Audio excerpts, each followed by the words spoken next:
আসসালামু আলাইকুম রহমতুল্লাহি অবরাকাতুহ।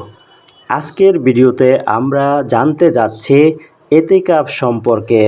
এতিকাফের মধ্যে আমরা কি কি আমল করব। রমজান দেখতে দেখতে চলে যাচ্ছে। আমরা রমজানের শেষ দশকে নাজাতের মাসে এসেছি। এই নাজাতের মাসে রমজানের শেষ 10 দিন এতিকাফ করা।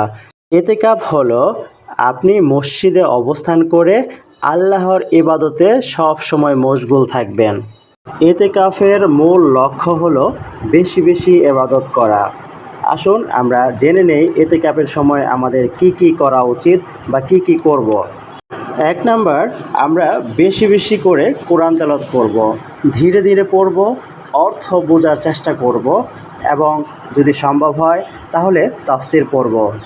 2 নাম্বারে, আমরা নফল নামাজ বেশি বেশি পড়ার চেষ্টা করব। ফরজ নামাজের পর আমরা বেশি বেশি নফল নামাজ পড়ব, তাহাজ্জুদের নামাজ পড়ব, সালাতুত তসবিহ এর নামাজ পড়ব। নফল নামাজ যা আছে আমরা পড়ার চেষ্টা করব। 3 নাম্বার হলো বেশি বেশি দোয়া করা। আমরা এতেকাফের সময় বিশেষ করে লাইলাতুল কদর পাওয়ার জন্য আমরা এই দোয়াটি বেশি বেশি পড়ব। আল্লাহুম্মা ইন্নাকা আফুউন তুহিব্বুল আফওয়া ফাআফু আন্নি। হে আল্লাহ, আপনি ক্ষমাশীল, ক্ষমা করতে ভালোবাসেন, তাই আমাকে ক্ষমা করুন। 4 নাম্বার, বেশি বেশি জিকির করা। সুবহানাল্লাহ, আলহামদুলিল্লাহ, আল্লাহু আকবার, লা ইলাহা ইল্লাল্লাহ। আরও যত জিকির আছে এগুলো পাঠ করা। এরপরে 5 নাম্বার হলো ইস্তিগফার করা। ইস্তিগফার করা, আস্তাগফিরুল্লাহ, আস্তাগফিরুল্লাহ, আমি আল্লাহর কাছে ক্ষমা চাই।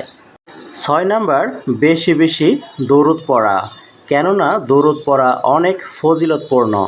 7 নাম্বার, ইসলামিক জ্ঞান অর্জন করা, কোরআনের তাফসির, হাদিস পড়া, ইসলামের বই পড়া, ইসলাম রিলেটেড আরও অনেক কিছুই পড়া যাতে ইসলামিক জ্ঞান অর্জন হয়।